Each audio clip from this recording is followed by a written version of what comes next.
মসজিদ থেকে জুতা চুরি করতো এক চোর, কিন্তু সে একদিন শুনতে পেল ওই রাজ্যের বাদশা ঘোষণা দিয়েছে যে 40 দিন 5 ওয়াক্ত নামাজ প্রথম তাকবীরের সহিত আদায় করতে পারবে বাদশা তার মেয়েকে তার সাথে বিয়ে দিবে। এটা শুনে ছেলেটি জুতা চুরি ছেড়ে দিল এবং তখন থেকে 5 ওয়াক্ত নামাজ প্রথম তাকবীরের সহিত আদায় করা শুরু করে দিল এবং এভাবে করতে করতে 39 দিন কেটে গেল এবং বাদশার কানে খবর গেল একটা জুতা চোর 39 দিন ধরে 5 ওয়াক্ত নামাজ প্রথম তাকবীরের সহিত আদায় করতেছে। এটা শুনে বাদশা চোরটাকে রাজদরবারে ডেকে পাঠালো এবং বলল, তুমি আমার মেয়েকে বিয়ে করো। কিন্তু আশ্চর্যজনক ঘটনা হচ্ছে 40 দিন কেটে যায়, 41 দিন কেটে যায়, 42 দিন কেটে যায়, কিন্তু চোরটার আর কোনো খোঁজ খবর থাকে না। তারপর বাদশা সেই চোরটাকে খুঁজতে খুঁজতে অবশেষে পেয়ে গেল এবং বলল, আরে আমি তো আমার মেয়ের সাথে তোমাকে জোর করে বিয়ে দিচ্ছি না, তাহলে তুমি পালাচ্ছ কেন? তখন জুতা চোর বলল, হুজুর আপনি জানেন না আমি ভালো মানুষ না, আমি একটা জুতা চোর। বাদশা বলল, তাও আমি আমার মেয়েকে তোমার সাথেই বিয়ে দিব। তখন যুবকের চোখ থেকে টপ টপ করে পানি পড়তে লাগলো এবং বলতে লাগলো, হুজুর বিশ্বাস করেন আমি 40 দিনের দিনেও রাজকুমারী আর রাজ্য হাসিল করার স্বপ্ন দেখেছি, কিন্তু 40 দিনের শেষ নামাজের শেষ রাকাতের শেষ সেজদায়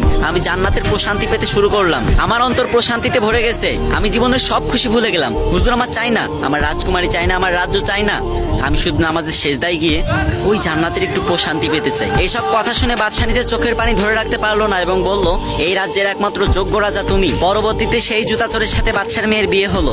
কি কেউ কি আমিন বলবেন না?